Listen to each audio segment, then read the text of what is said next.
So continuing with our lectures in week 8 again, uh, the XRT concepts of XRT are continued, where sir has explained a lot about structure factor and what are the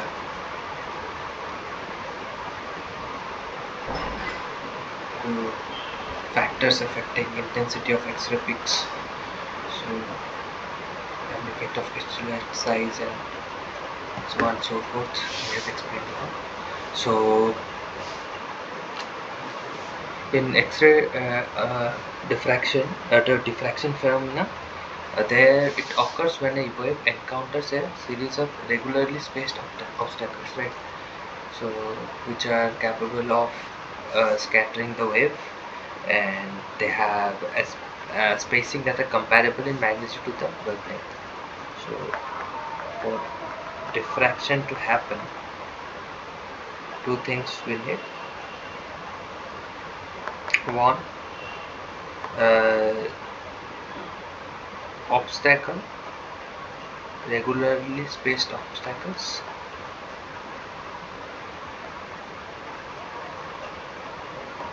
and spacing that are comparable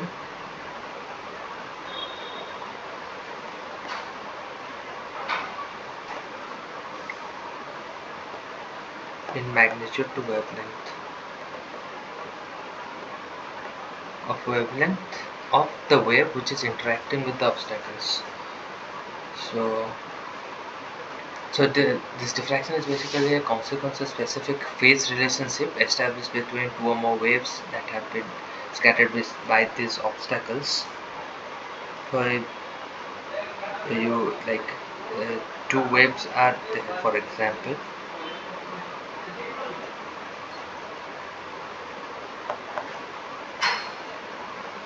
and after, let's say, scattering,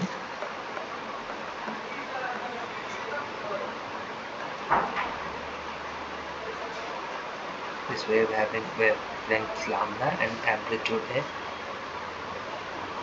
After scattering, there will be some changes in the magnitude and amplitude, and the wavelength itself lambda, they will change, and these two will interact with each other to give a net wave. Let's say after scattering, the amplitude become a dash and this become a double dash. So the amplitude, if these two wave will interact with each other, will become a dash and a double dash.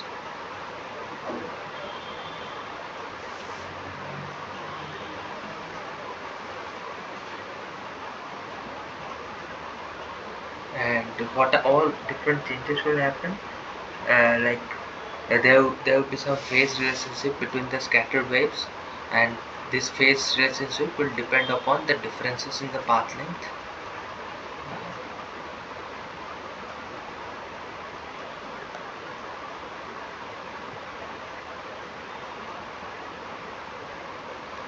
Another important consideration is that what kind of changes seen in the phase relationship.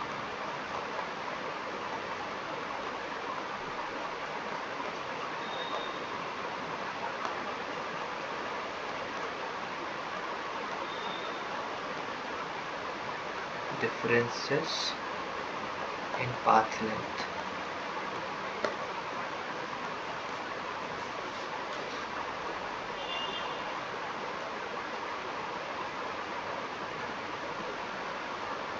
So when these two waves are interacting, they can interfere constructively or destructively.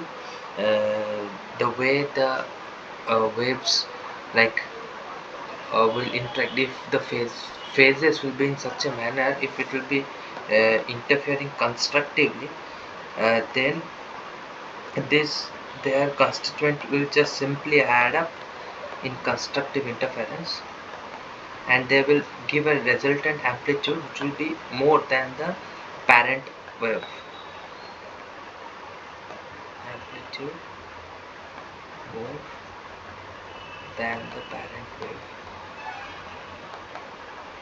and if there will be any kind of interference between the two waves having different phases, then they will interfere destructively and the resultant amplitude will be less than the parent wave.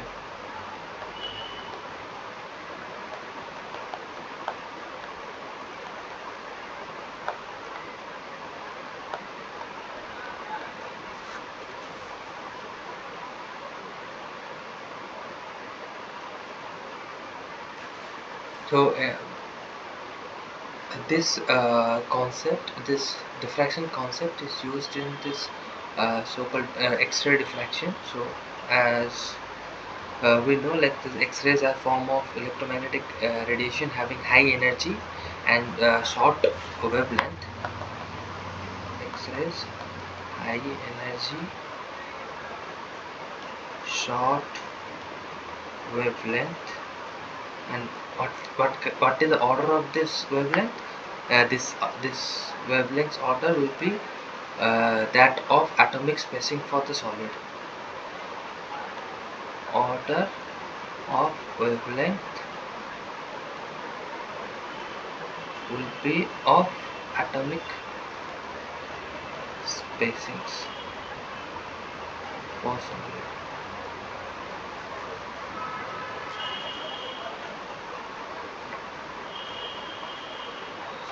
So then we looked at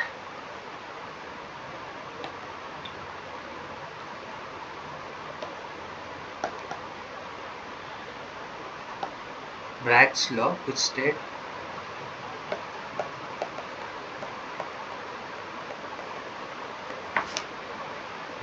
n lambda equals to 2d sin theta, where n here is the order of reflection,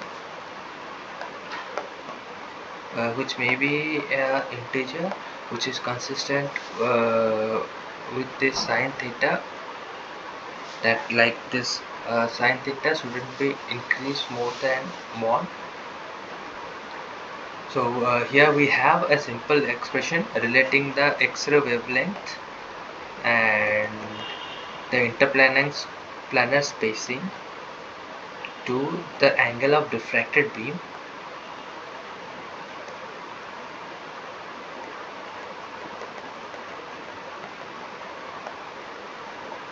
So if this Bragg's law is not satisfied, then the interference will be non-constructive in nature and they yield very low intensity diffracted beam.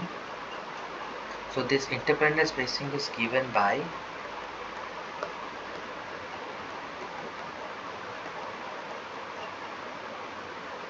actually this is not a general equation, this is for cubic symmetry. If we are going for a general equation, it's not cubic, then it should be written as h square by a square plus k square by b square plus a square by c square, where a, b, c are the dimension of the crystal which we have. Well, this Bragg's law is basically a necessary but not sufficient condition for diffraction for the crystals.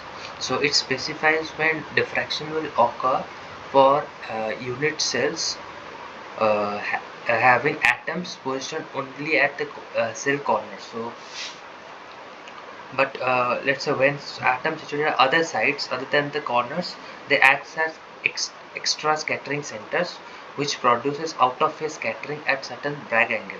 So the net result, in the absence of some diffracted beams, that should be present. So if we are going to take an example, like in simple cubic, as we know, all the edges are having the atoms.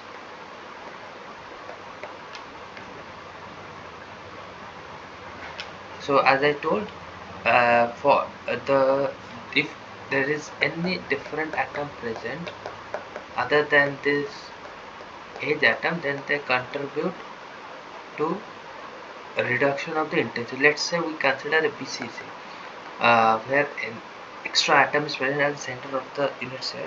Then for that case, what happens is this for diffraction to happen, it should satisfy this h plus k plus l must be even for this diffraction to happen.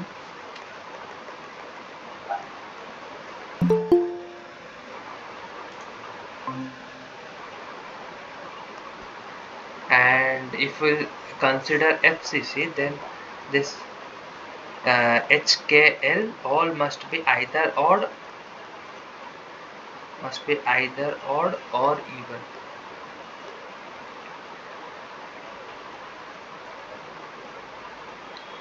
So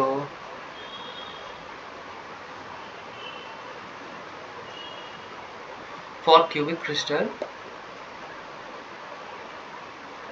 as value of planar indices h, k and l increases, thus the distance between adjacent parallel planes increases or decreases, as as we have seen, like how this planes are related to each other. These parallel planes in cubic crystal, they are related by the equation d equals to a by root over of h square k square by l square, where this equation is valid for cubic symmetry. So here the interplan, if HKL value is going to increase, then this ratio will decrease, and hence this interplanar spacing is going to decrease.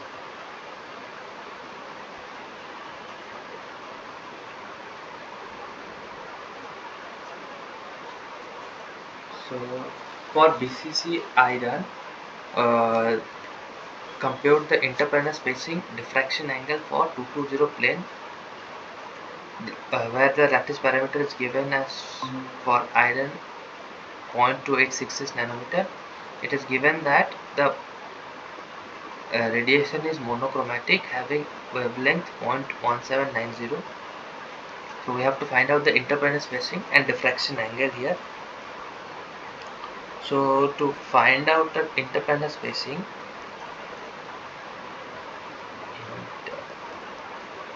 planar spacing, which is DHKL, it is a BCC iron. So BCC is basically cubic symmetric, so we can use this expression directly.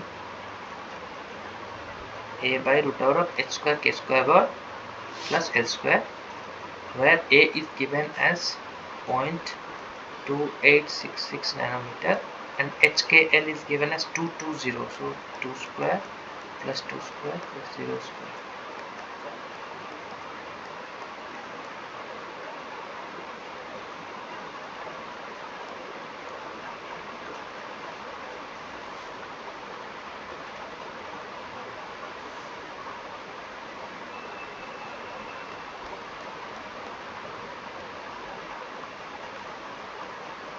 So we can calculate this to 1.414. This is 0.133. So it's approximately 0.1 nanometer. And for diffraction angle to calculate, we'll use the Bragg's law.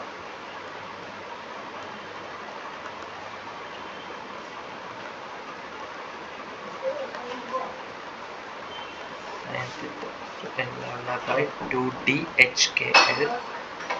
It is given the order of reflection to be 1, so n is 1 here, and here the wavelength is 0.1790. So it will be approximately 0.88, and we can find the sine inverse 0.88.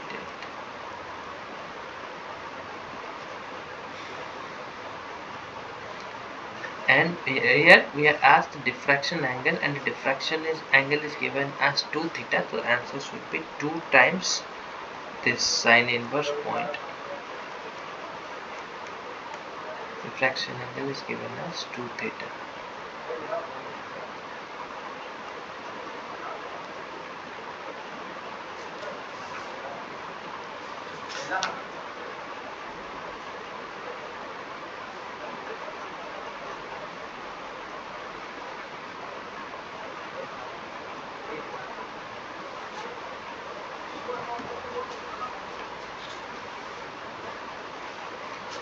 Moving on. Next question is for aluminium, calculate the interplanetary spacing for 110 set of planes. So again, so first we need to know what is aluminium. What aluminium is having XCC kind of crystal structure.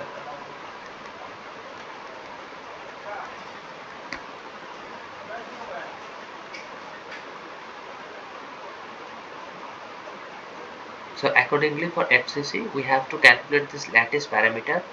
So the lattice parameter for FCC is given as 2R root 2. How we can calculate this lattice parameter? Like for FCC, consider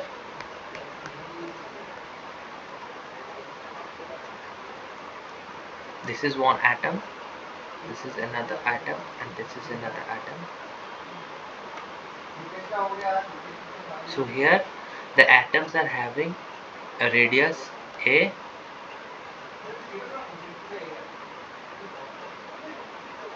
let's say the radius of the atom is R, and here the side of the cube is basically A.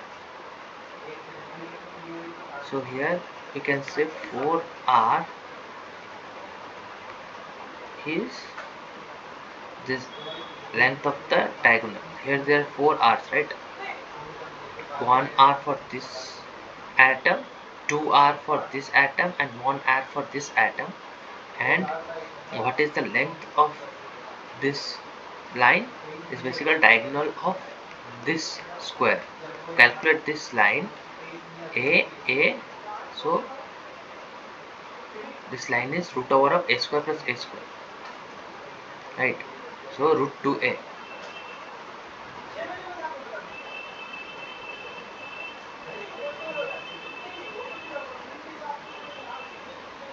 So root 2 times A.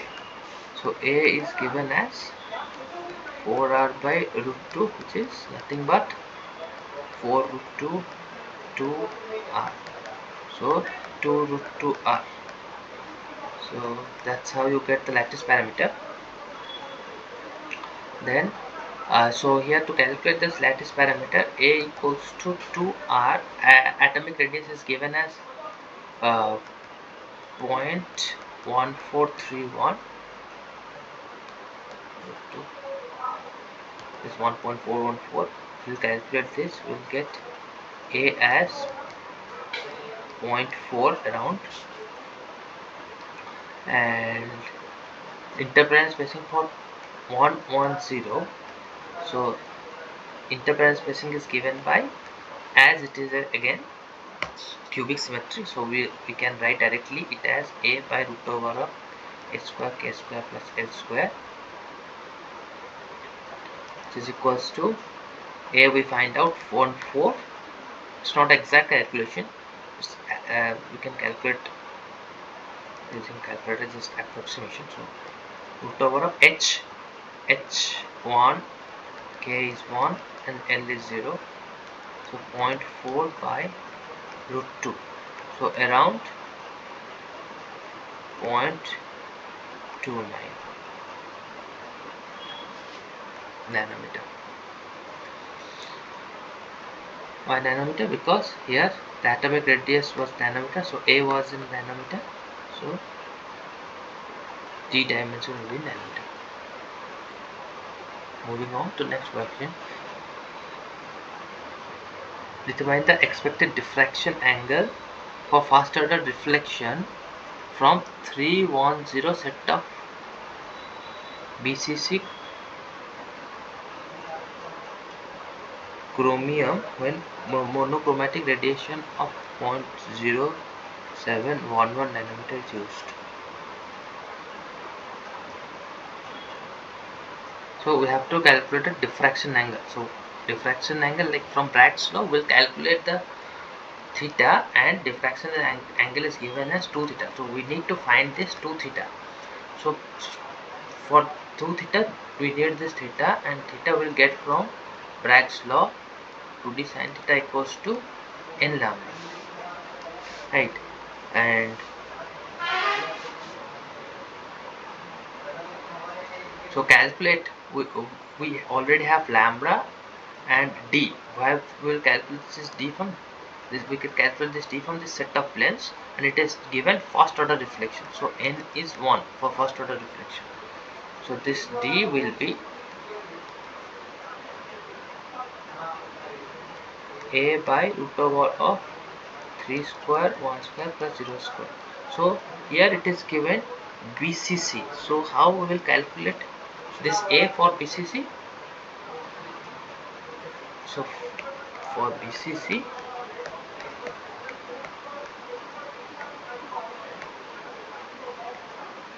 this is body diagonal.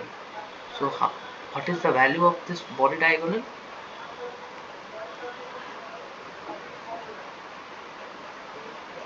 So if you calculate, this is a side of the cube, this is root 2a, one of the diagonal of the faces. So now we can easily calculate the body diagonal, which is given as, and this body diagonal is constituting 3 atoms. So 3 atoms means 2 are for this center one, 1 are for this atom, and 1 are for this atom. So 4 r equals to this body diagonal, which is given by root over of a square plus root a whole square, right? So a square plus 2a square root over, so root 3a.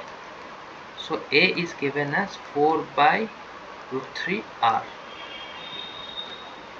So for BCC, a is given as 4 into for chromium, the atomic radius is given as 0.2 nanometer. So we can write 4 into 0.1249 divided by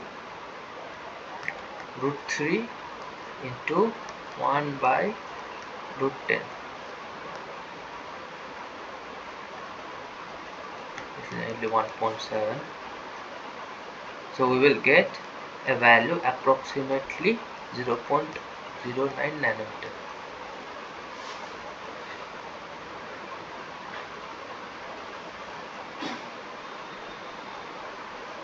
This is around 3.14, and we can calculate it. Yeah. So we find out what is interplanar spacing. Now we have to calculate theta, right?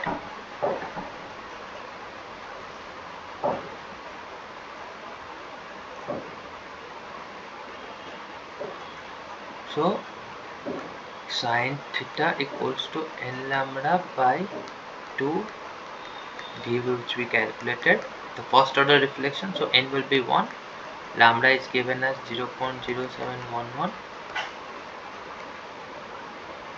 monochromatic radiation divided by 2 into 0.09, which will be equals to nearly 0.4. So theta can be calculated as sin inverse 0.4, and our diffraction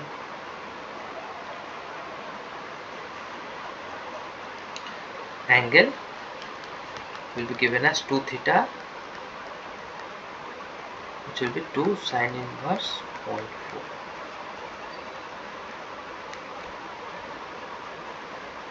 which is around 46 degree. This is around 23 degree. Yeah, you can calculate with the calculator. So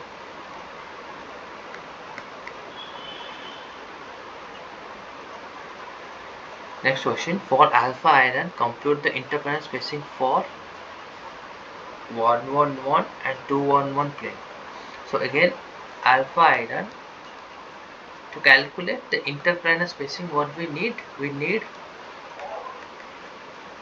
what is A and HK and L. This is important. A. So for to calculate this lattice parameter, we need to know what type of system this alpha iron is. This alpha iron is having a BCC crystal structure,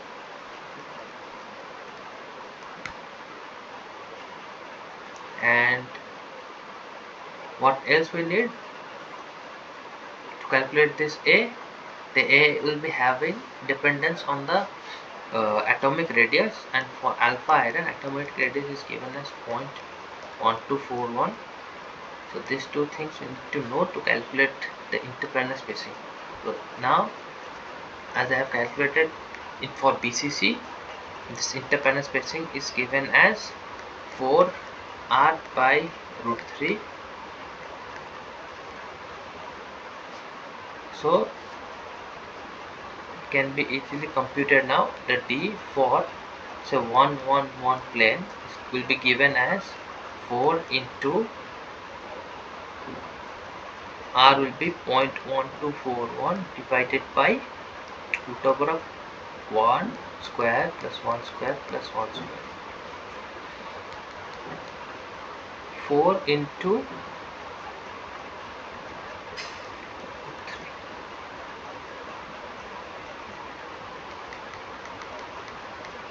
by root 3 into root 3.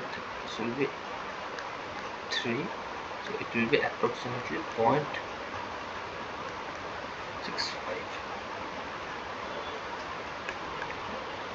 And for 211 plane, again 4 into 0.1241 divided by root 3 times 2 square plus 1 square plus 1 square, which will be equal to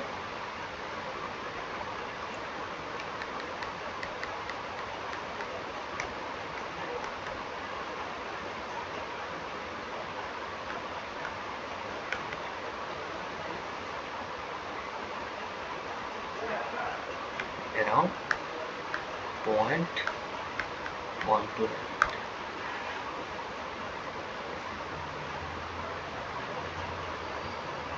The next question: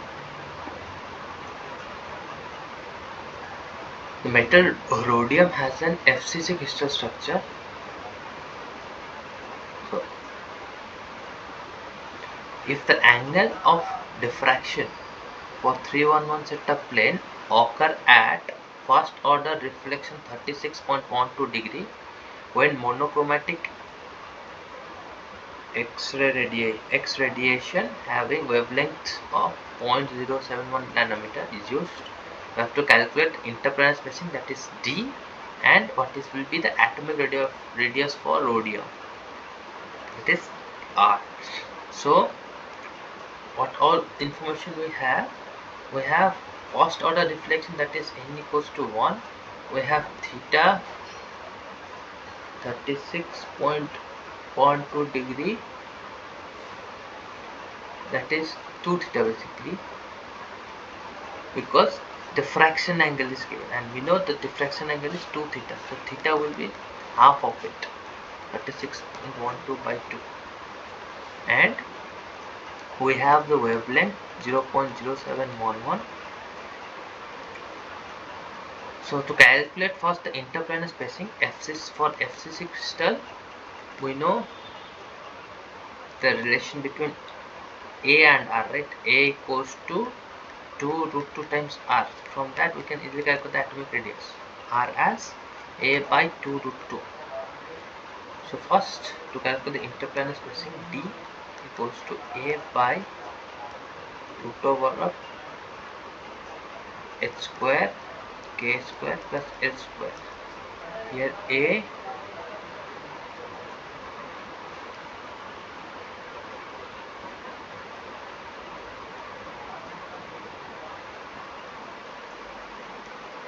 and yeah, so 2d sine theta equals to n lambda.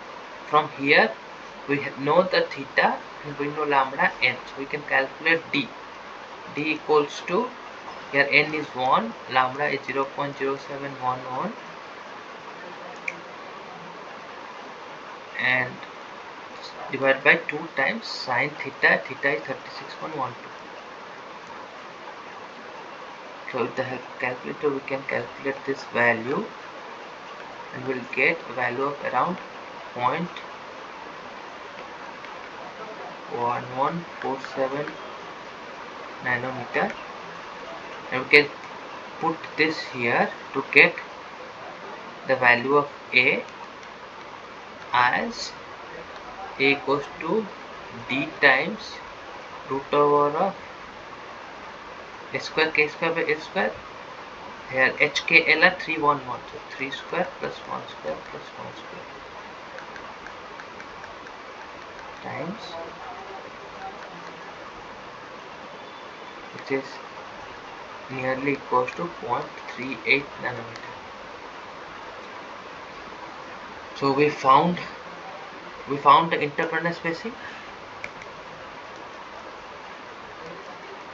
and to get R we just plug in this A value here and we will get R as 0.38 by 2 root 2, which will be nearly 0.134 nanometer.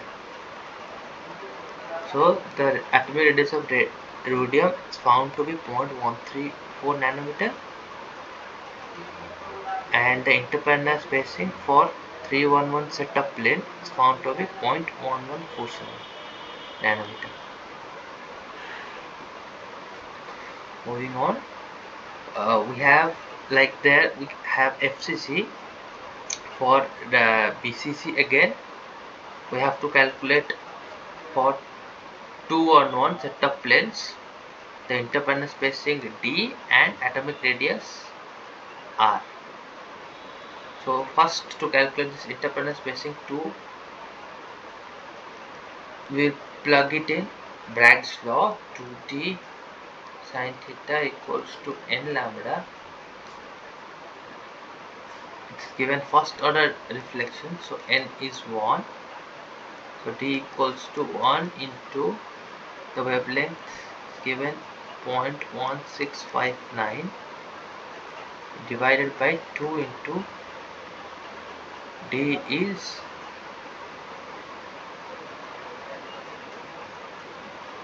sine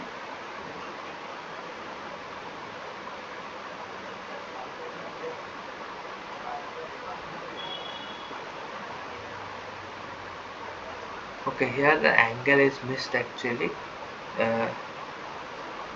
Let's say it's around 7, the angle is 75.99 degree, so 75.99 divided by 2.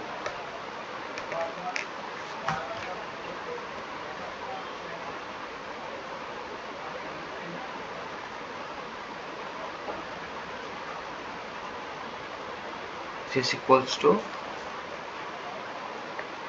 around 0.1348 nanometer. Similarly, we can calculate the atomic radius for BCC. The atomic radius is given as A root 3 by 4, and to calculate A we have 211 equals to A by, so A is given as 0.1348 times 2 square plus 1 square plus 1 square root over, which is equals to 0.33 nanometer. So R is given as 0.33 into 3 by 4, which is around 1.429 nanometer.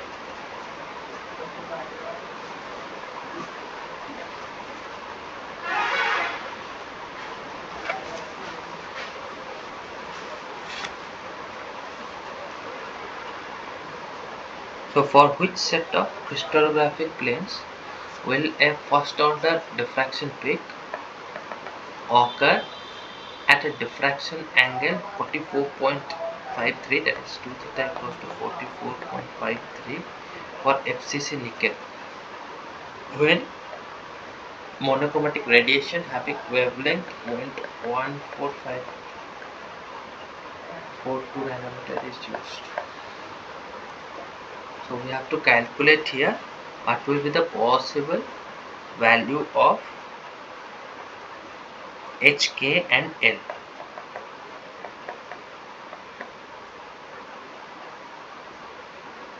So first, from this information we can calculate what will be from Bragg's law to the, so here D is equals to first order reflection, so N is 1, wavelength is given as 0.1542 nanometer, 2 times sine inverse 44.53 by 2. So it is around 0.2035 nanometer.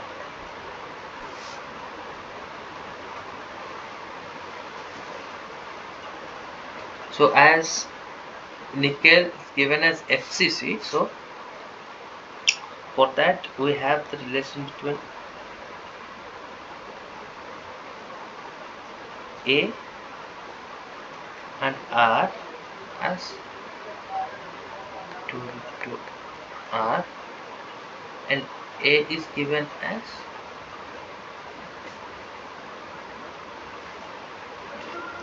D times root over of S square K square plus L square. So H square K square plus L square root over is given as 2 root 2 R by D HKL. 2 root 2 R. The nickel, for nickel, radius of nickel is given as 0.1246 nanometer. So at D we calculate as 0.2035. So we will get this root over of H square plus K square plus L square value as 0.732, and we know whose root over this is, right? It's root over of 3.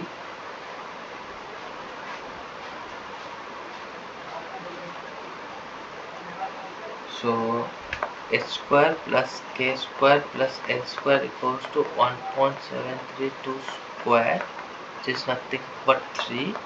So what, as it is already given, it's FCC. So for FCC,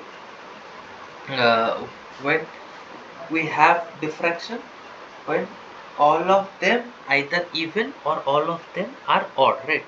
So if here, and we have to look at the minimum value. So for what minimum value of H, K and L, we will get the value 3.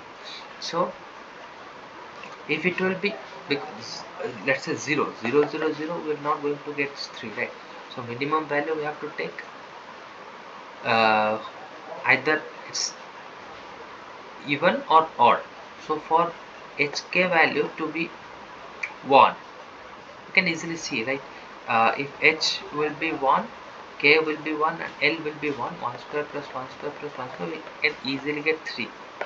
So 1, 1, 1, 1 plane is directly, we can say, the set of planes for this diffraction peak.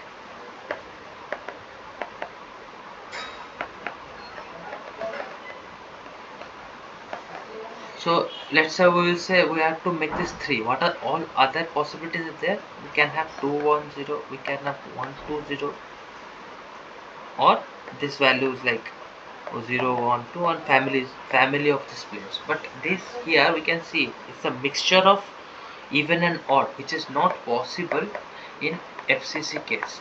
For FCC case, we need this HKL value to be all even or odd.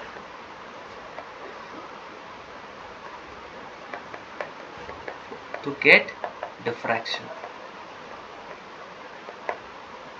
So that's why if all has to be odd, then this is the only possible solution we can get. So from this figure, it is asked, it's showing an X-ray diffraction pattern for lead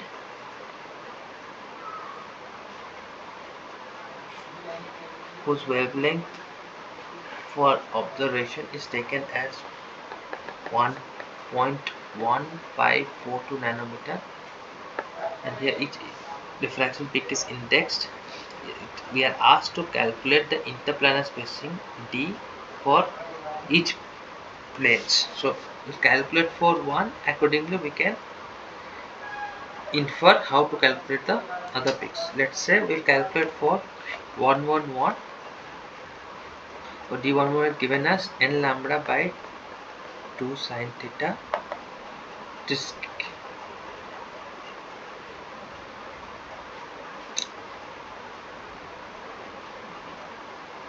let's say we will be calculating for first order diffraction. For first order, again n is 1, lambda is given as 0.1542 nanometers,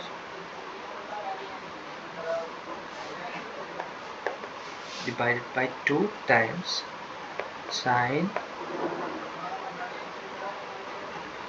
At what angle here 111 is coming, so that we have to know. So let's say this is coming at around 31 degree. We can write it as 31 by 2. So we'll get a value of around 0.29 nanometer. So from D111 we can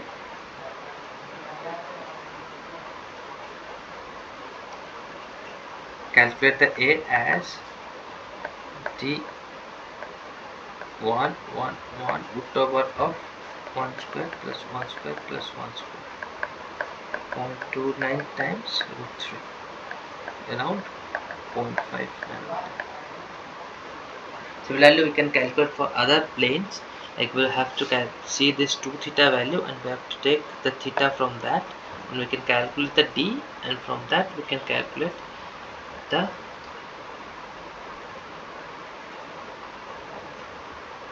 lattice parameter from that.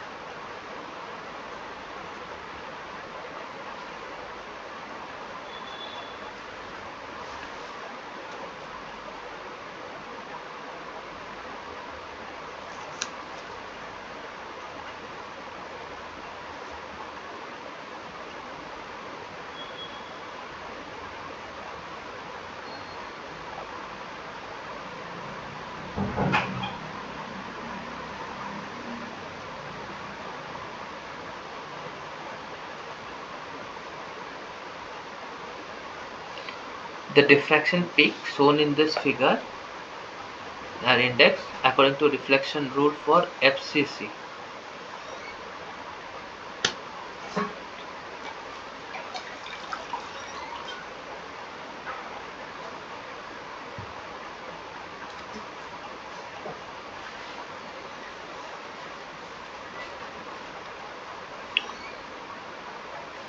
And we know for FCC the only diffraction happens when all of them either be odd or even. We have to cite the HKL indices first 4 diffraction peak for BCC crystal consistent with H plus K plus L being even. So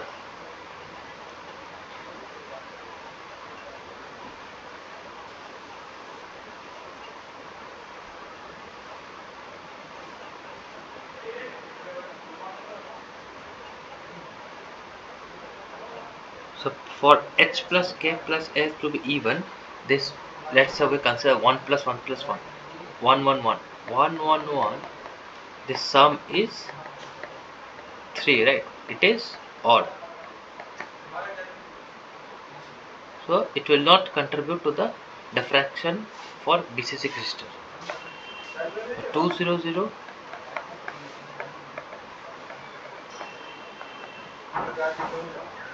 It is 2, right? It is even, so it will contribute to diffraction. Next, 2 2 0, 2 plus 2 plus 0, which is 4, again even, so it will contribute. Then 3 1 1, sum is 5, which is not contribute. Then 2 2 2, it is 6. This first 4.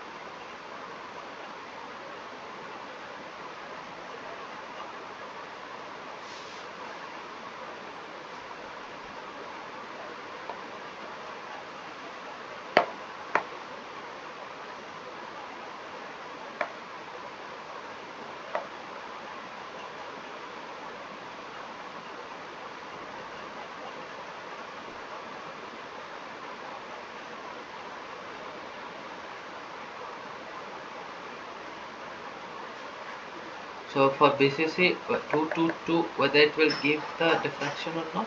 Yes, sum is 6, so it should give the diffraction for BCC. 400 4, it will also give 331 7. It is odd, so it will not give.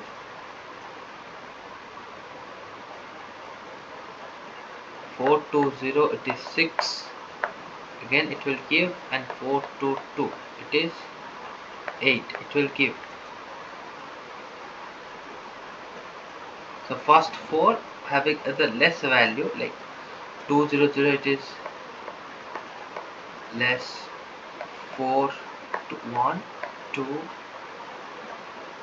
3 and 4. We'll take the lesser value here, 222, rather than the 4 here. So 200, 220, 222 and 400. This 4 will contribute to the diffraction peaks.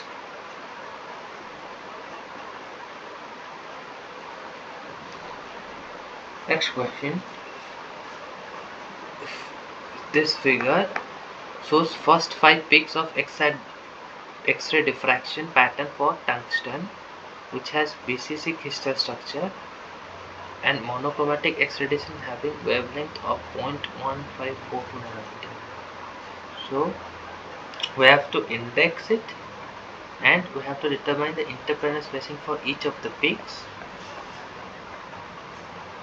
and for each peak we have to determine the atomic radius. So first,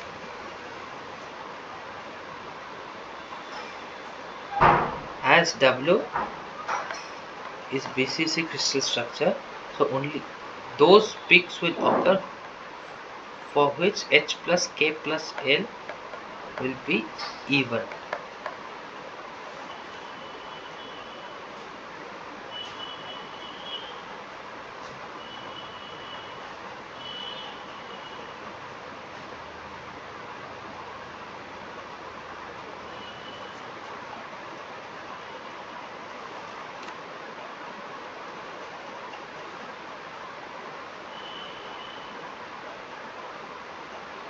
So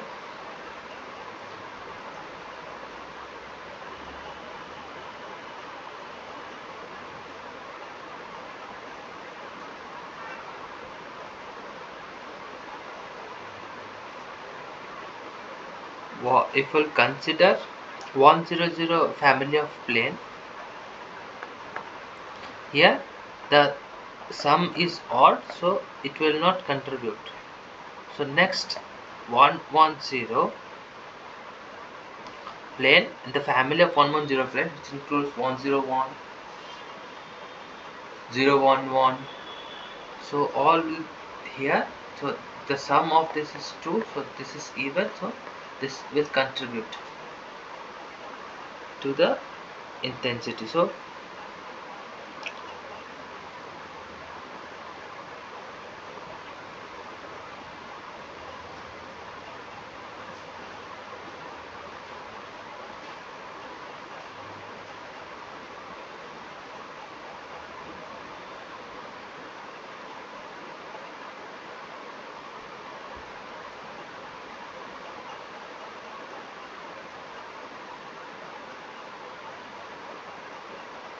what are the different peak indices here? uh, one is 110, one is this is 200, this is 211, this is 220, and this is 310. Okay, so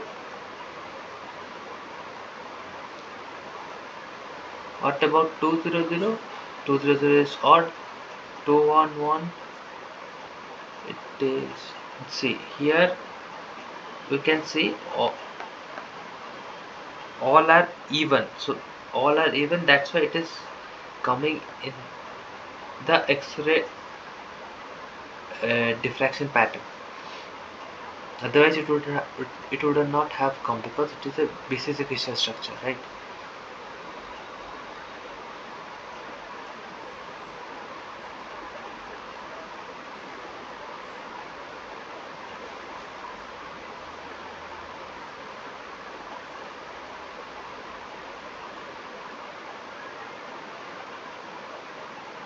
So for this each peak we have to calculate the interplanar spacing.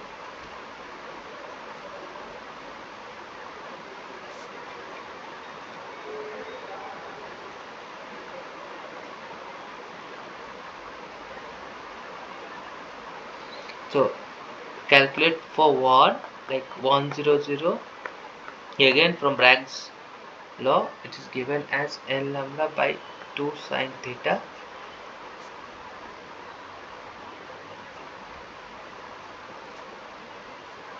It is given for first order diffraction, n is 1, lambda is given as 0.1542 divided by 2 times sine 40.2 by 2. Here for this point it is given as 40.2, or we can write approximate this as 40 also. So the interplanar spacing value is coming to be 0.22, and we have to calculate atomic radius 2. The atomic radius r is given as a root 3 by 4, which we have computed for BCC. So a will be given as d times h square k square plus l square. So here d is 0.22 times 1 square plus 1 square plus root over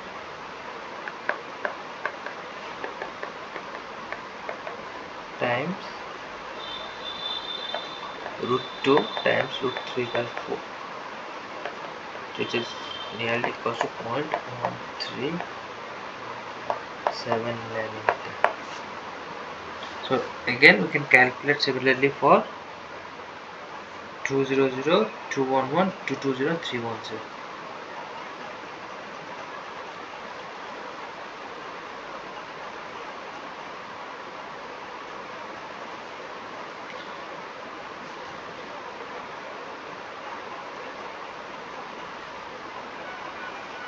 Compton effect belongs to elastic collision, inelastic collision, random collision, linear collision. So it belongs to elastic collision. What happens in Compton effect is the X-ray, they elastically collide with an electron and they scatter.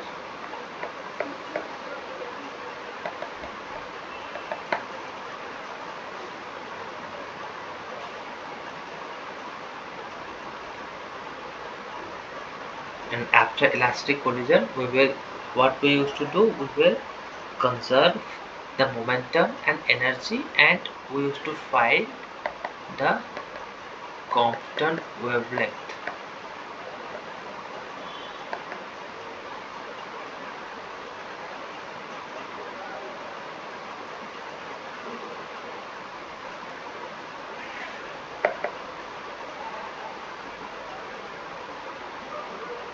Which is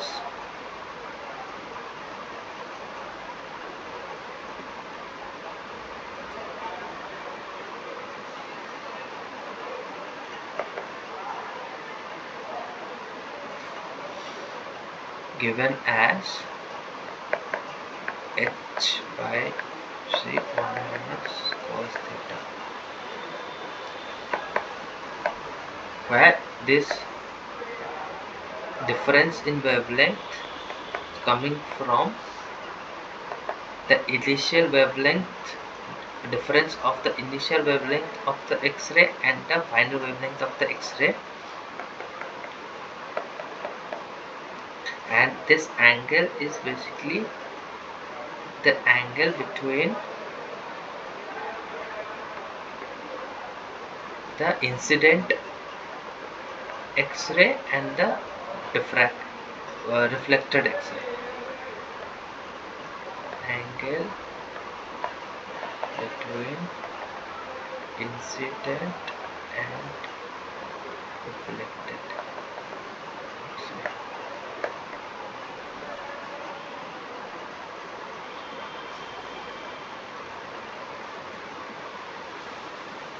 Which among the following is not involved in diffraction of X-ray through a crystal? Electron scattering is involved, scattering is involved, different planes are there, from the planes itself the electrons are scattering, and there are constructive interference happening in between different X-rays which are being reflected from the from different planes. So only nuclear interaction, there is no nuclear interaction happening in the diffraction of X-rays.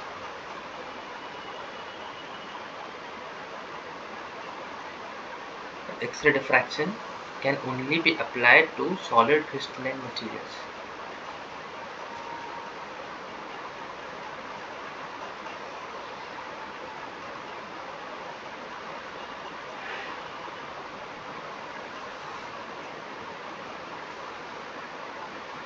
And this why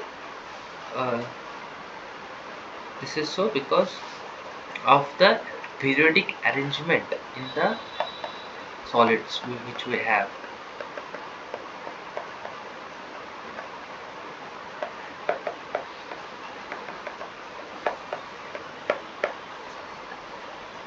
That's why in XRD we used to assess the crystallinity and the structure of the solid samples, which is not possible in case of the gaseous or liquids.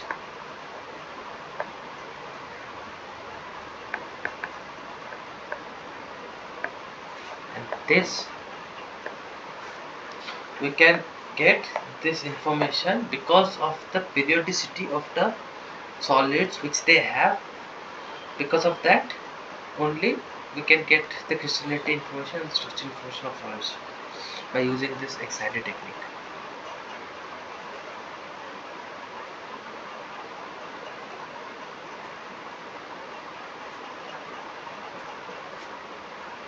For the appearance of diffraction peaks in an FCC material, which condition is to be satisfied?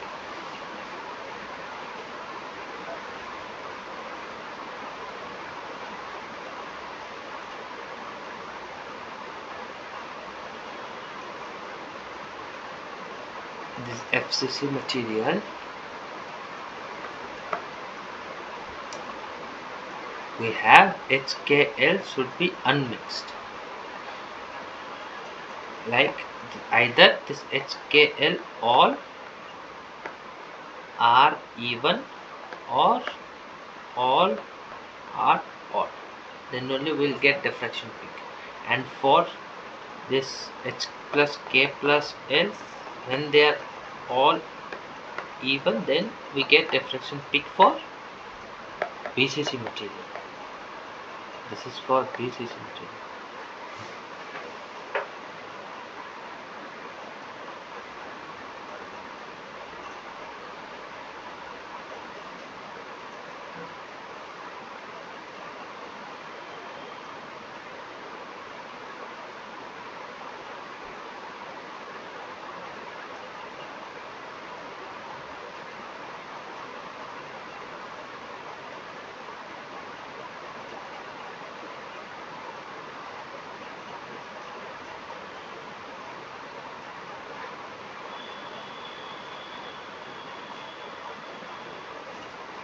Which among the following factors doesn't affect the intensity of X-ray peaks? So there are different factors which are considered, which affects the intensity of X-ray peaks, and those are namely factors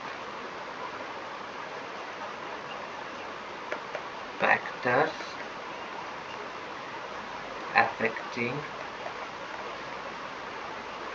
intensity of X-ray peaks.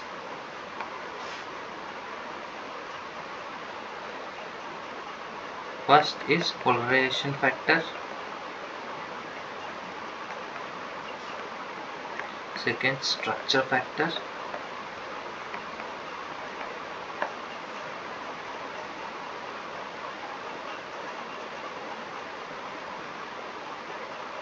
third multiplicity factor,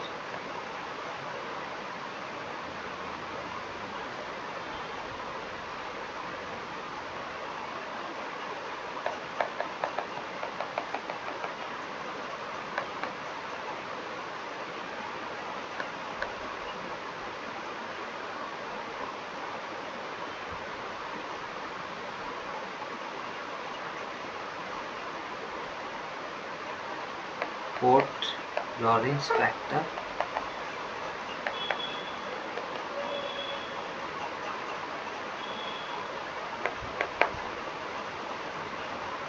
fifth absorption factor,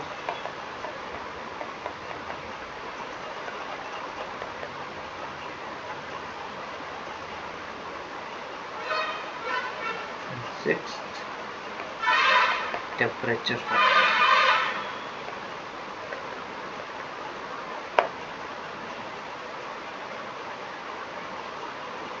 So here we can see structure factor affects the X-ray peak, temperature factor also affects the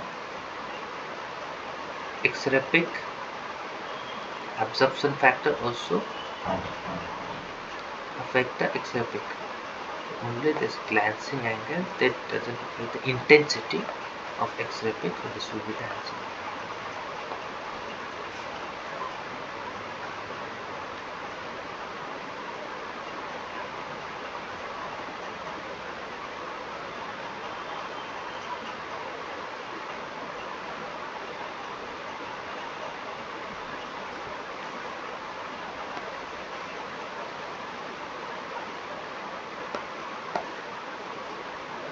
In Lave method, what kind of X-rays are used? We normally use white X-rays.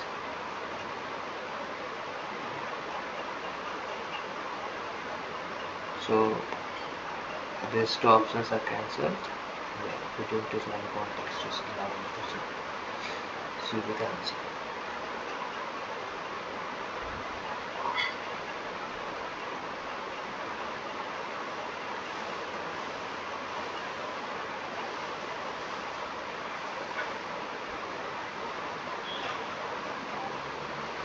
For initial, what condition is to be satisfied?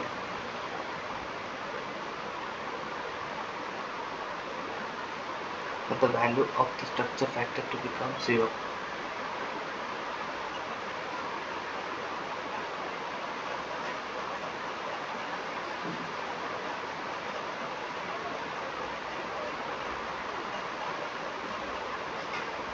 So NaCl is basically simple cubic kind of structure having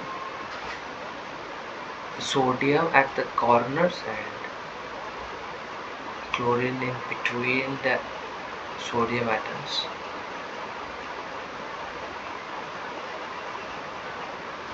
So if they would be mixed, then this value will become 0.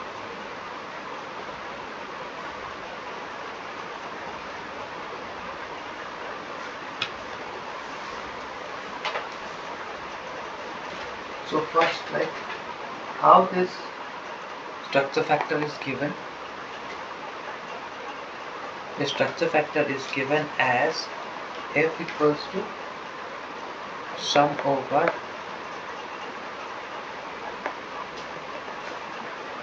the unit cell n e to the power 2 pi I by lambda minus h0 times Rn, where here s minus s0 by lambda is given as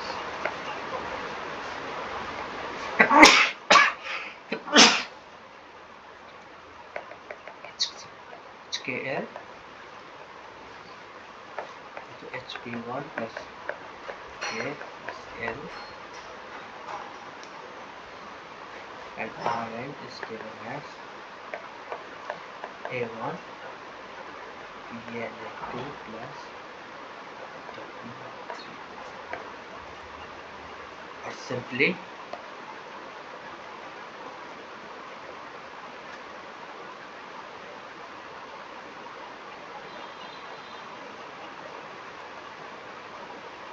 if we put it like if we are given different unit cells, then we can take F1 times 2 pi 1 HU1 plus K W1 plus F2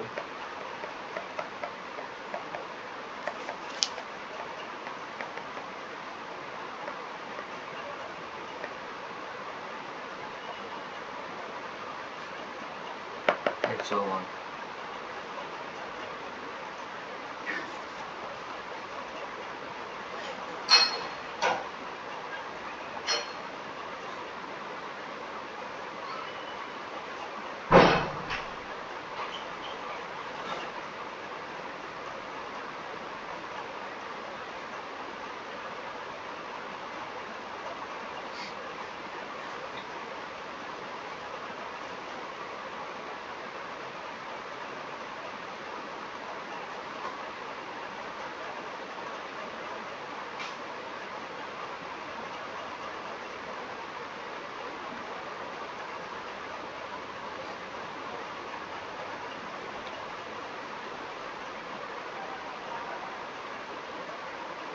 What is value of multiplicity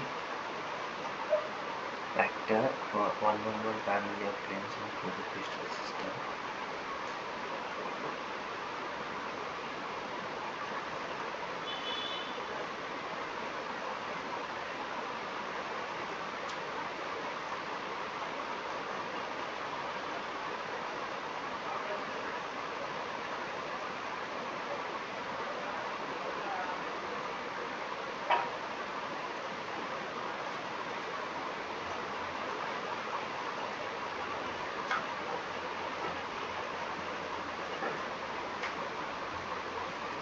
So before going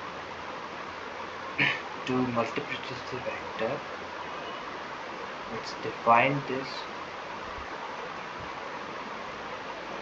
atomic scattering factor.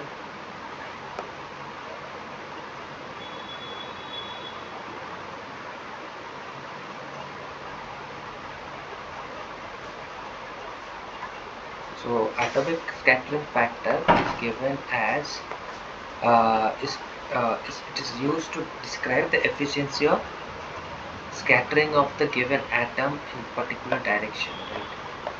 So it's, if you want to calculate the efficiency, so what will be the amplitude of the wave scattered by this atom with respect to one electron. So this atomic scattering factor is given as a ratio of amplitude of wave scattered by an atom to the amplitude of wave scattered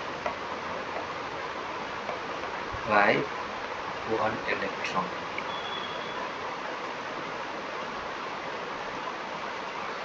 So as we are talking about atoms, so let's say this atomic scattering factor, if we will equate it with the atomic number,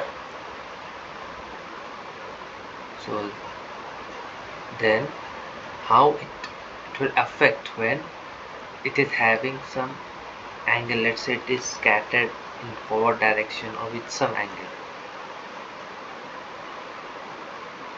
So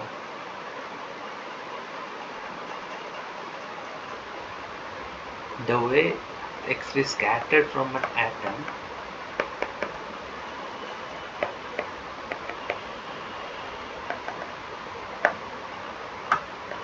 with some angle, so as this theta increases, the waves scattered by individual electron become more and more out of phase, and this the value of F decreases. As theta increases, F decreases. Why? Because electron becomes more and more out of phase. Again, this atomic scattering factor also depends on wavelength.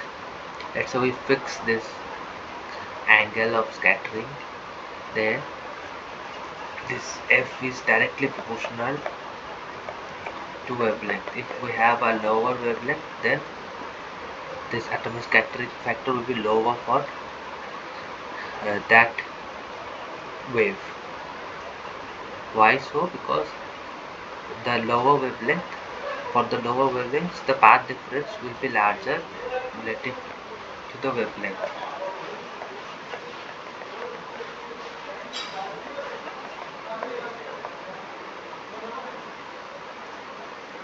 Path difference will be larger relative to lambda. There's some of the dependence of structure factor with the scattering and the wavelength of the wave which is being scattered.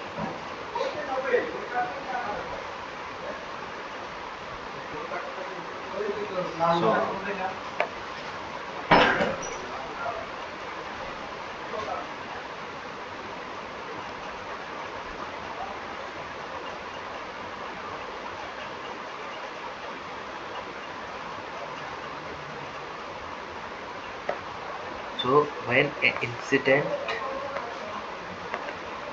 beam of X-ray is fall on the substance, then we get a different kind of X-rays from the substance itself. It can be fluorescent X-rays, can be scattered X-rays,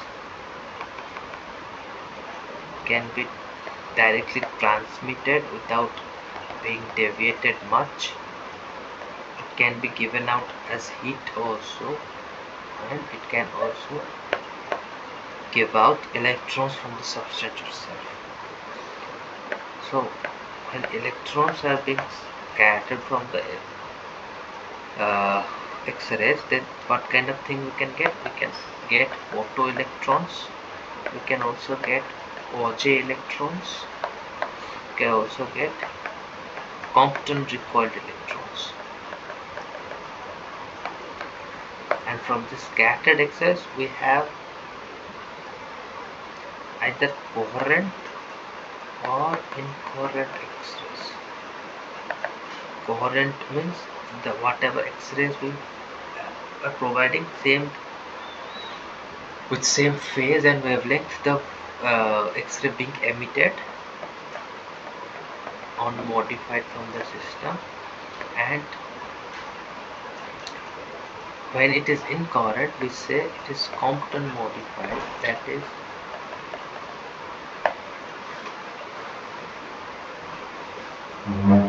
there is some change in the phase of the wave which is coming out.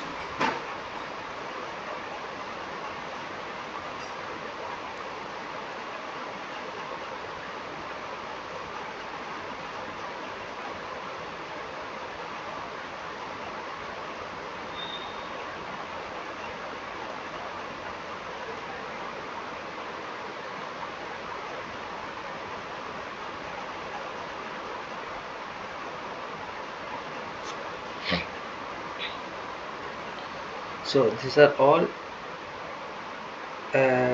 applied to the crystalline. So when we apply to polycrystalline substance, so when the intensity is calculated from the diffracted beam,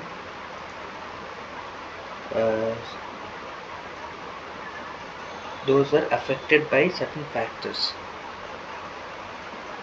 and those factors which I have already discussed: polarization factor, structure factor, multiplicity factor, Rorschach factor, and absorption factor. Structure factor, as we saw,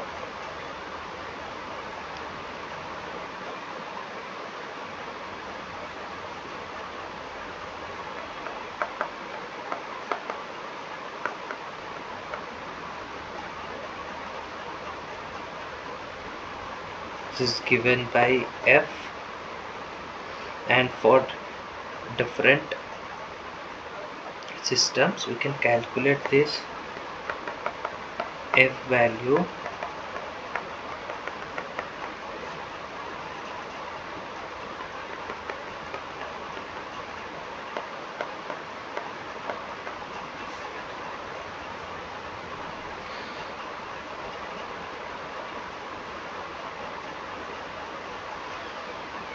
so there are different cases, like first unit cell having one atom at origin, which is given by 001. For that it's very simple. F will be given as F into 2 pi I times 0, which is nothing but F, and here F is, and we always look at the square of the F because it tells us about the what kind of reflection we will be getting. And here F square is independent of HKL, so we can say the reflection as we are getting similar kind of reflection from all the planes. Now for BCC,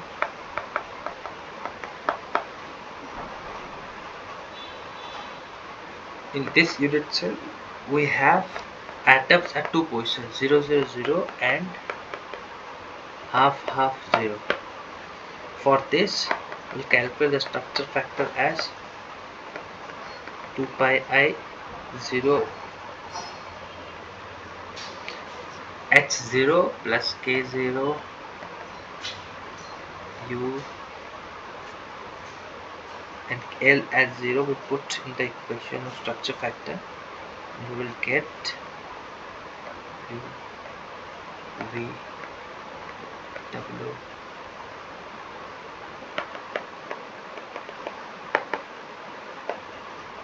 half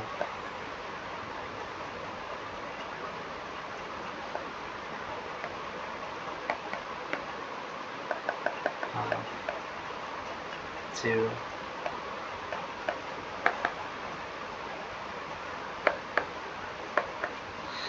This will be e to the power 0, which is 1, plus e to the power pi I h plus k. So when it will be odd,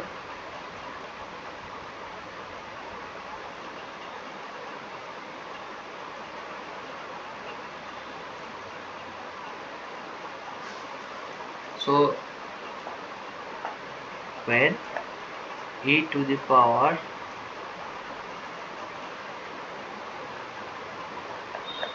pi I it is odd, n is odd, then it is -1, and when n is even, then it is +1, right? So here it is 1 already. So for h plus k to be even, for this to exist, this has to be plus. If it will be -1, like h plus k to be odd, then this, it will not give any reflection for this planes. So f equals to 2f for h and k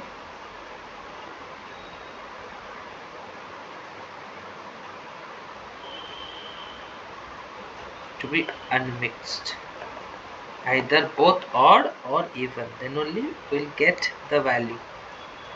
If it will be mixed, like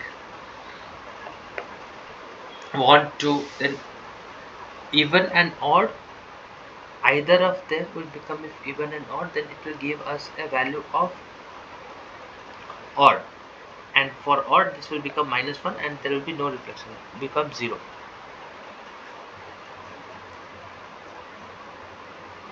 So for BCC we'll either get planes like 1 1 1 1 1,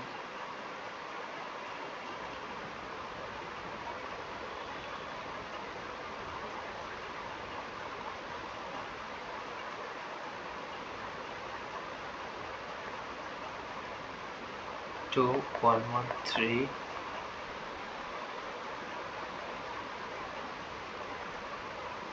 0 2 3. This will all give 2f value.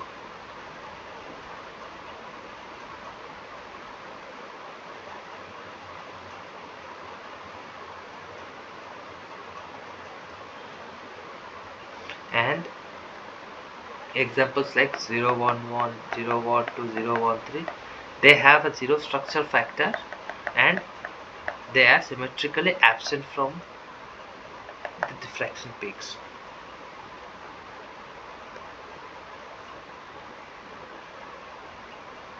So these are from this BCC is calculated from 0 0 0 and half of 0. If we consider it from 0 0 0 and half of half, then we will get different kind of set of planes.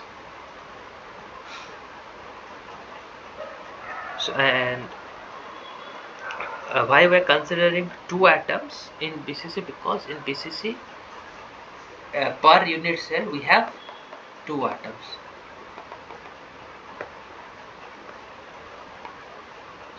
So it can either take this way or half half half, everything to be half, then also we'll get similar kind of result. But for FCC we have 4 atoms in a unit cell.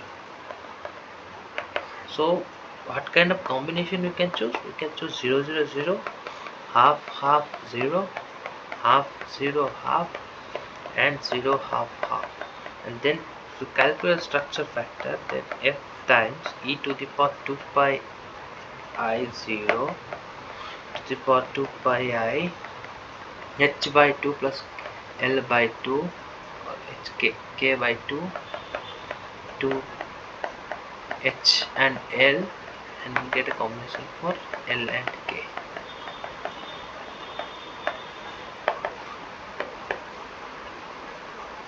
So for every combination of h plus k, h plus l, and k plus l,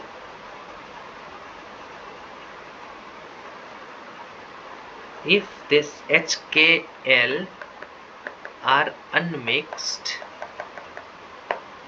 then only we will get this sum h plus k, h plus l, and k plus l as even integers.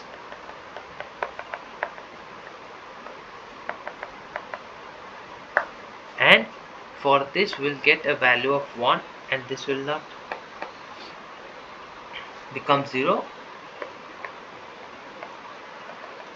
and we'll get reflections from those planes only. And for mixed becomes 0. Like for mixed case it is 1 0 0, or odd even even. For 2 1 0 it is also 0. For mixed case 1 1 1, 2 0 0, like all are odd, all are even. For this case it will be 4f.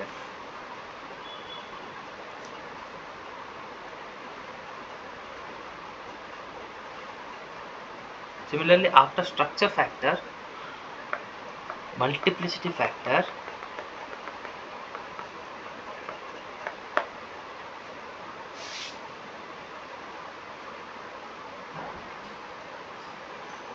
let's understand this from an example itself. Let's say we have a reflection from 1 0 0 plane.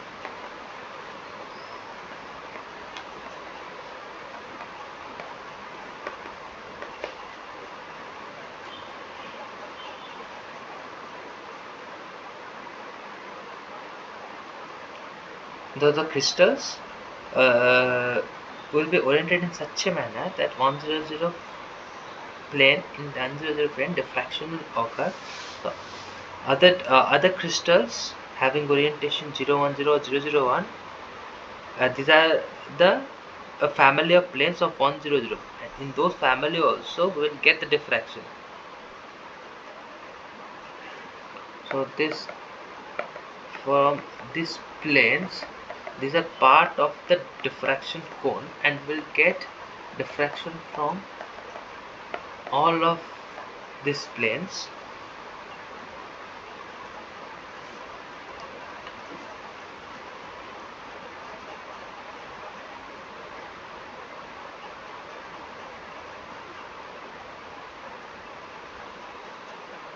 So this is one example from 1 0 0. For 1 1 1 reflection,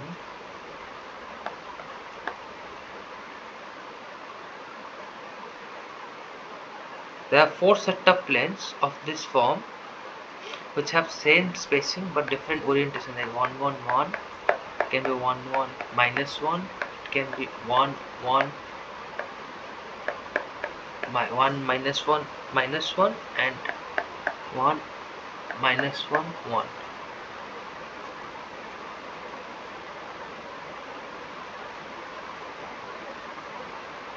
There are 4 set of 1 1 1 but 3 set of 1 0 0. So the probability that 1 1 1 will be correctly oriented for diffraction is 4 by 3 times this 1 0 0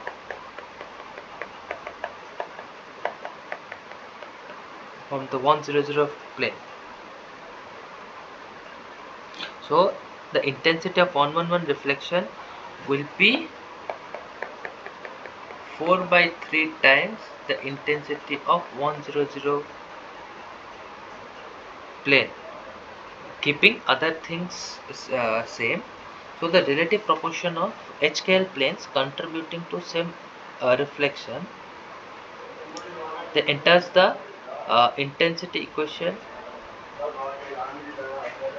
as multiplicity factor. So if we'll define this,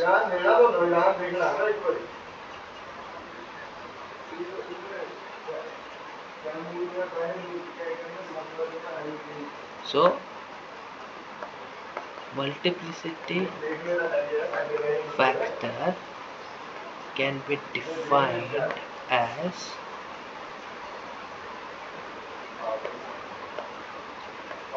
number of permutations of position and sign of HKL planes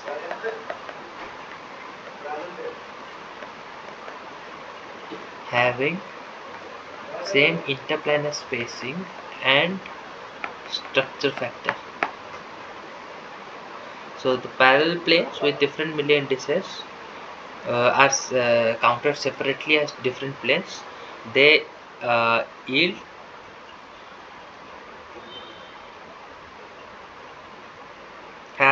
similarly different accordingly. So the multiplicity factor for, let's say, 100, will say for this multiplicity factor will be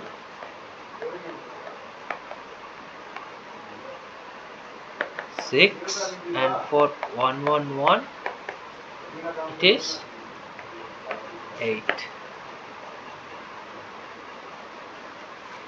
Why 6? Because 3 for like 0, 1, 0, 1, 0, 0, 0, 1, 0 and 0, 0, 1, and the negative part of those.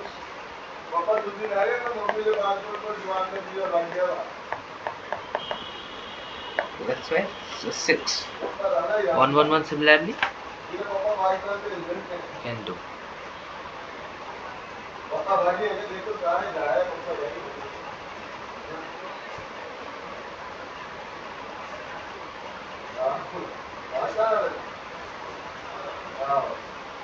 This is all for cubic system. For tetragonal system, tetragonal crystal, this thing changes. Like the 100 and 00 plane, 001 plane, they don't have same spacing. So the multiplicity factor is reduced there. It is not 4 anymore. it becomes, it is not 6 anymore. It becomes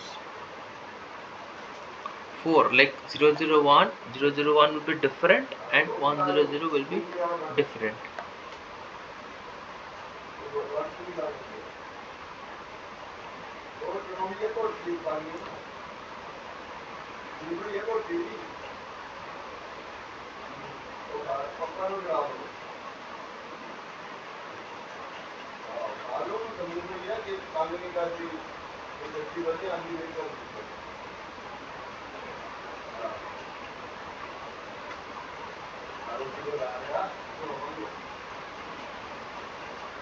So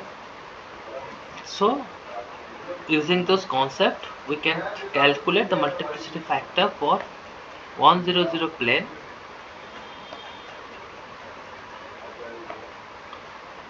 for cubic crystal system. It is 8.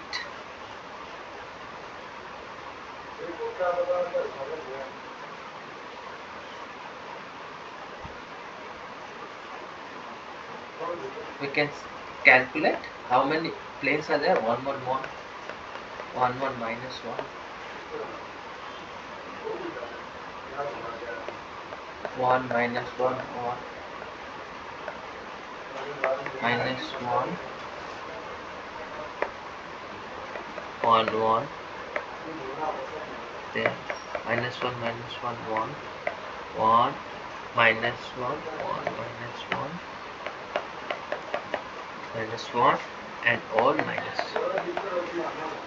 This all belong to same plane. 1, 1, 1. Multiplicity factor is 8 for 1, 1, 1 parallel planes.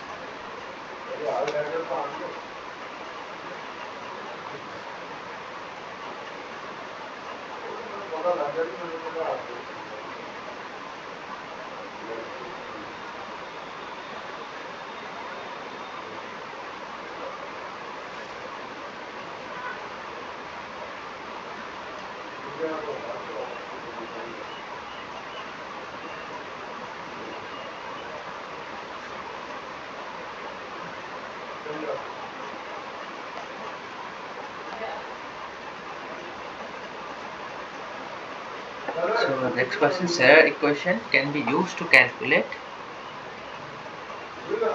Why do we use Serre equation?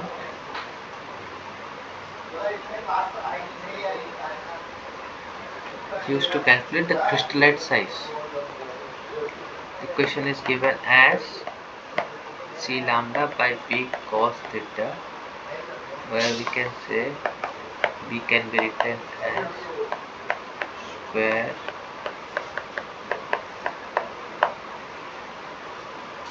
where here C is the shape factor, varies from 0.8 to 1.39, and here T is the mean size of the crystallite thickness.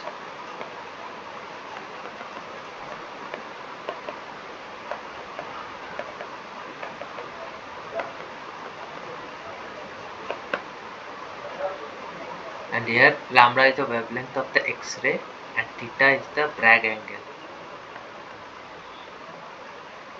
Wavelength of X-ray and theta is the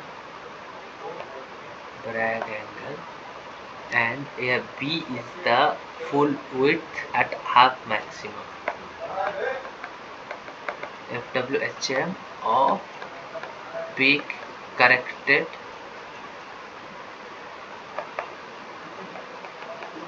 for instrumental broadening.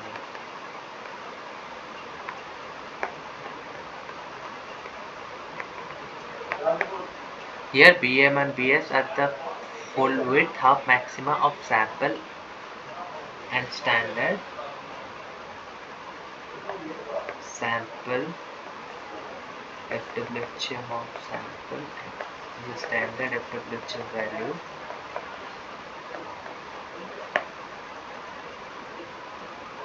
The standard is typically highly crystalline sample with diffraction peak in a similar position to that of the sample.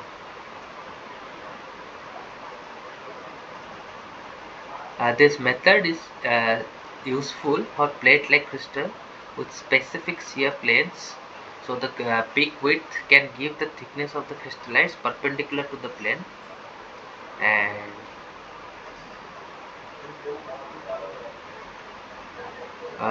for solid state reaction mixtures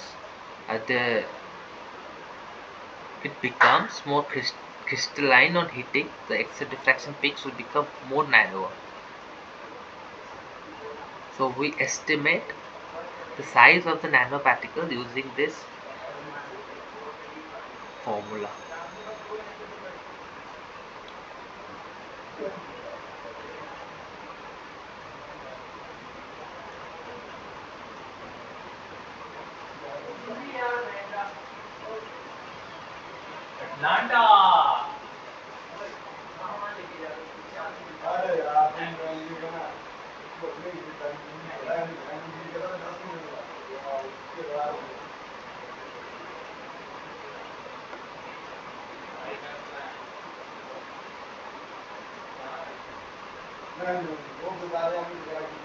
So consider, after multiplicity factor, let's discuss about the Lorentz factor.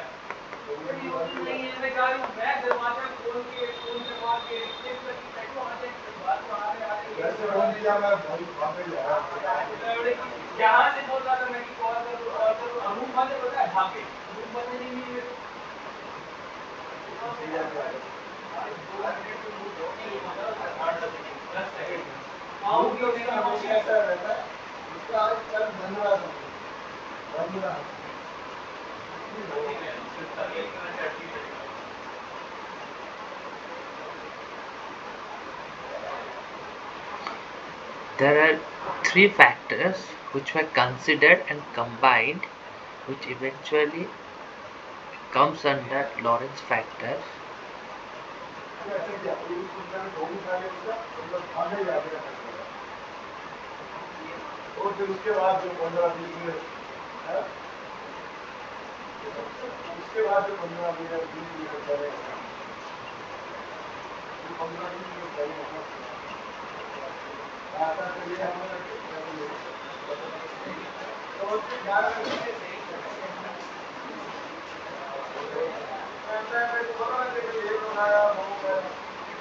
Understand this Lorentz factor.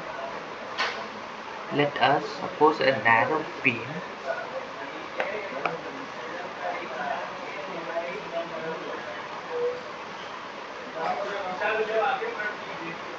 of parallel monochromatic rays is incident on a crystal,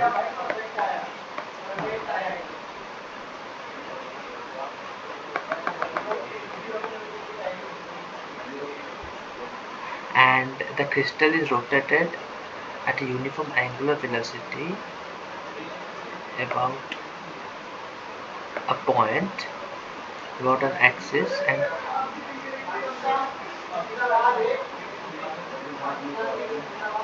this is done in such a manner that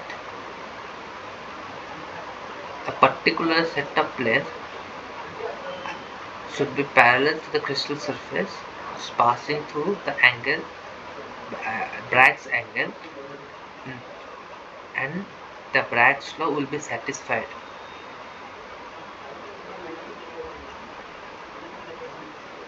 The diffracted intensity is greatest at Bragg exact Bragg angle, but at angle slightly away from Bragg angle also, curve of intensity we will get different value of intensity 2. The 2 theta is diffraction angle plotted with intensity around Bragg's angle. We get some intensity 2.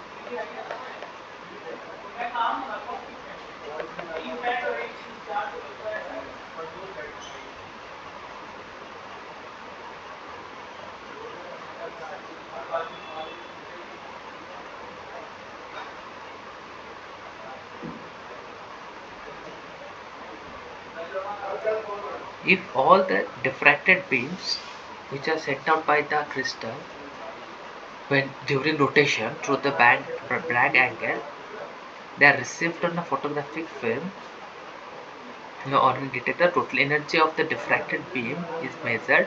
This energy is called the integrated intensity of the reflection and is given by this area. This area basically gives us the integrated intensity of reflection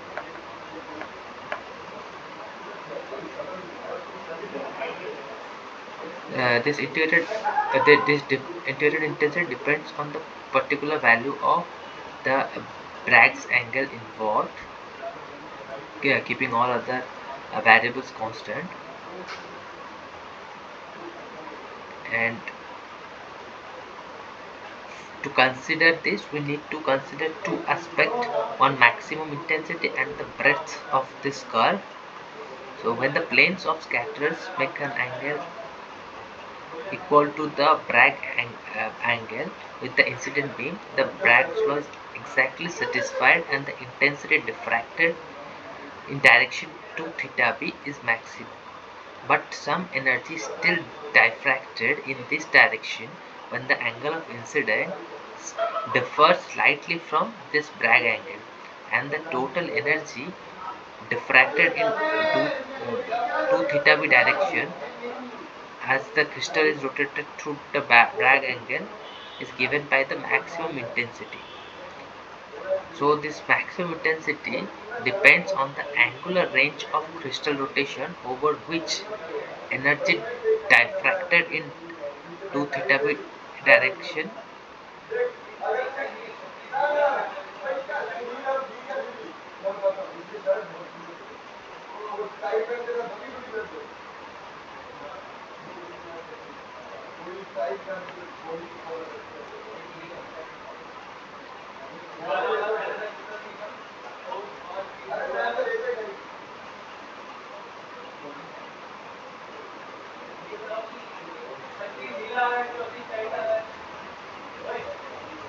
So when crystal rotation is happening,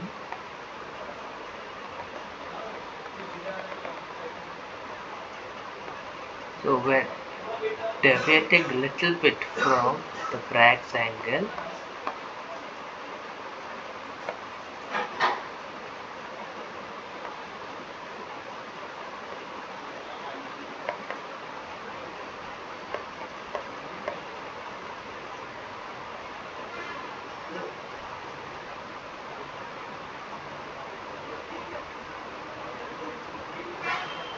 so let's say this small rotation from Bragg position, incident beam and the diffracted beam under this consideration make unequal angle with the planes of scatterer. So that's why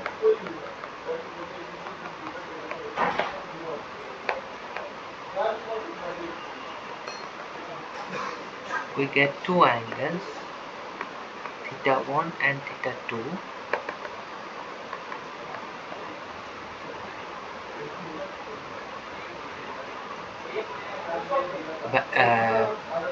Let's consider a single plane of atom.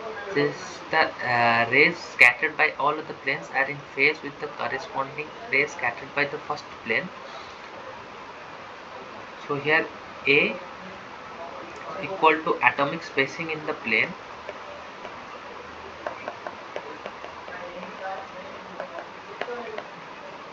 and this Na will be total length of the plane.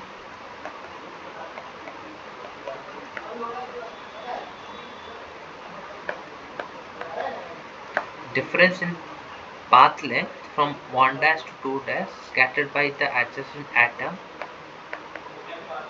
Path length difference is given as A cos theta 2 theta 1 theta 2 minus A cos theta 1. Theta 1 and theta 2 are already given in terms of how much deviation is happening from the Bragg's angle.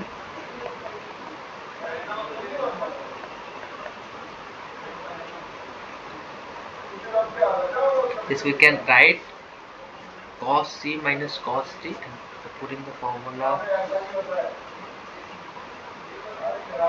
and taking a very small angle. So we can write this delta 1 dash 2 dash as 2A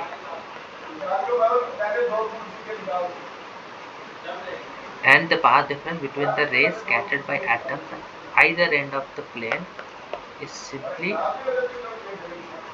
n times this quantity.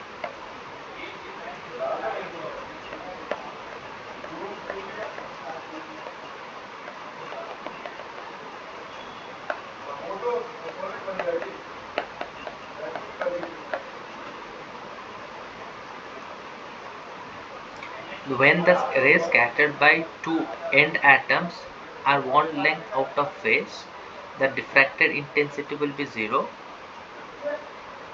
So the condition for 0 diffracted intensity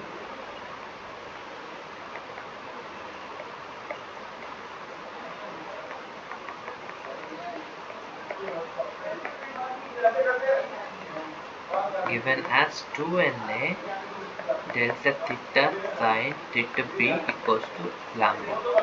So delta theta is given as lambda by 2Na sin theta b. So this gives us the maximum angular range of crystal rotation. Maximum range for crystal rotation over which the appreciable energy will be diffracted in 2 theta b direction. So from here we can say the maximum intensity is proportional to 1 by sin theta b. So maximum intensity is large at low scattering angle and small in back reflection region. So from here we can infer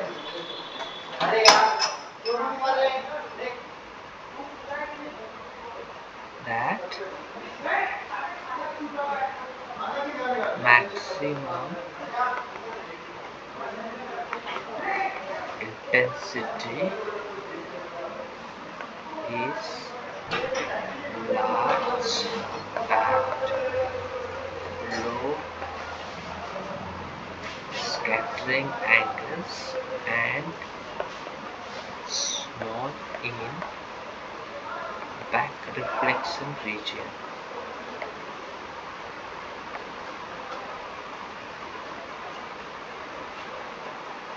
But the breadth of the diffraction curve, which we saw, varies in the opposite way to the intensity.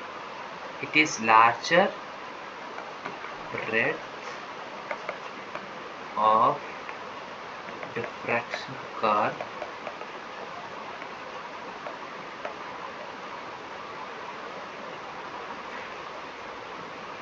is larger at high value of 2 theta b and half maximum b value,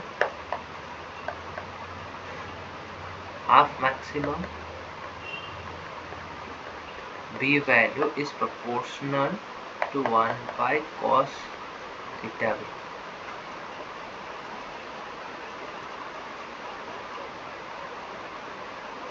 So the integrated intensity, that is the area here, reflection is given by proportional to, this is I max times b, which is integrated intensity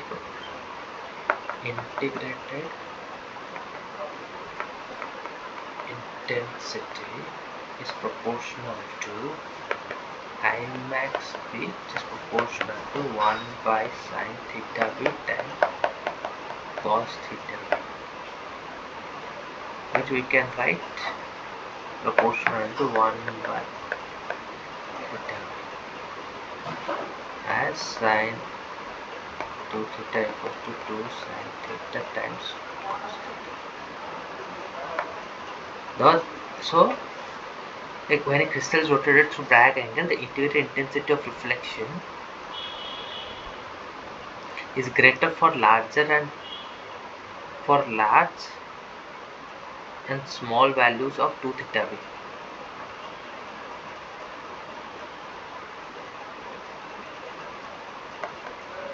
Large and small values of theta b, 2 theta b,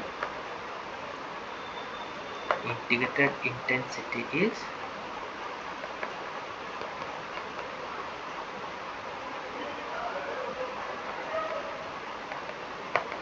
large.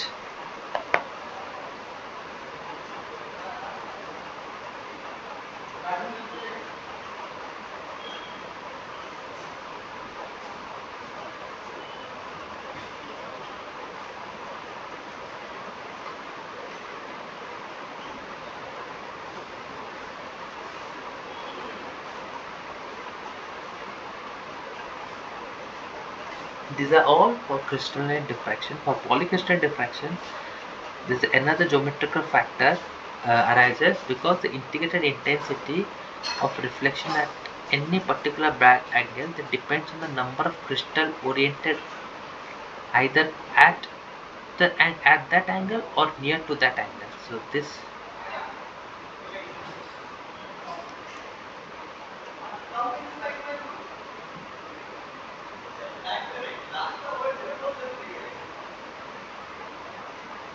So if we'll consider that, then the number of crystal oriented for diffraction will be proportional to the cos theta b value and is small for reflection in backward direction.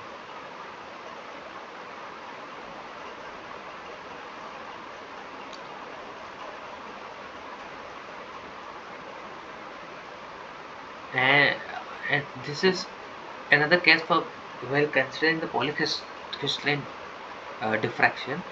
So, but when we access the relative intensity to total diffracted energy is one cone of rays, which is not compared with that to another, but rather the integrated intensity per unit length of one diffraction line with that of another.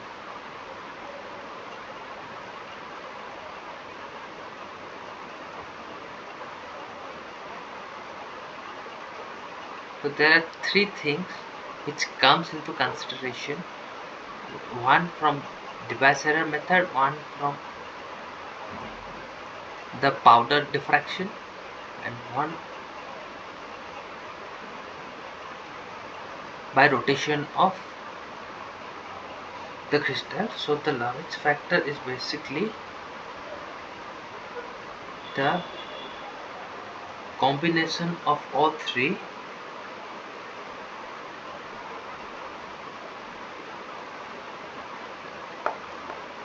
We can write Lorentz factor as combination of factor coming because of the rotation angle, because of power diffraction, polycrystalline diffraction, and from this Serrer method. So we get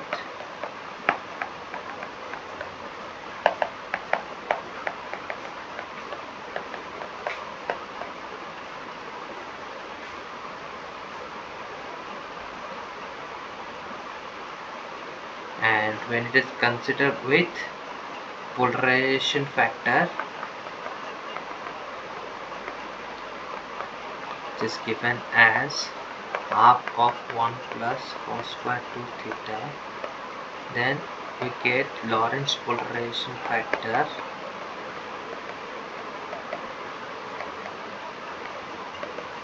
as 1 plus cos square 2 theta by sin square theta cos theta, and the overall effect of this geometrical factor is to decrease the intensity of reflection at intermediate angle compared to that of forward and backward directions.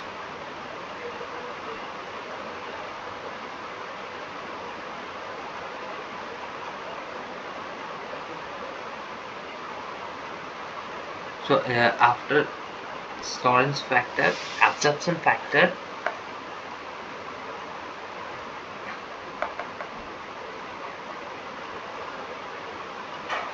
what does this absorption factor does?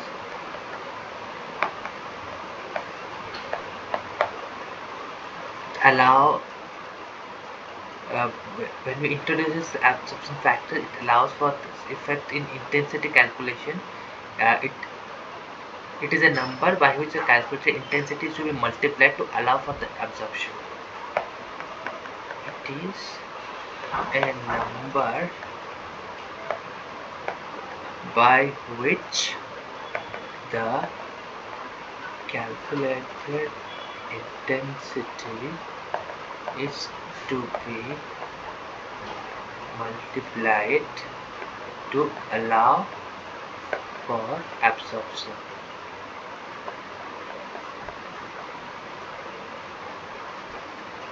And it totally depends on the geometry of diffraction method involved.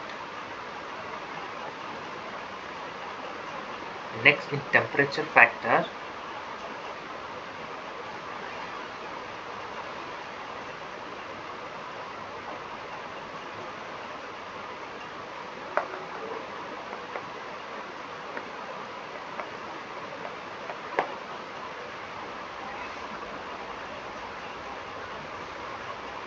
because of this increased thermal vibration of atom, there is a result of increase in temperature, which has three main effects. One, the unit cell expands, causing changes in periodicity of the crystal, and therefore the 2 theta of the diffraction line changes. Unit cell expands because of thermal vibration. This changes d, which changes 2 theta,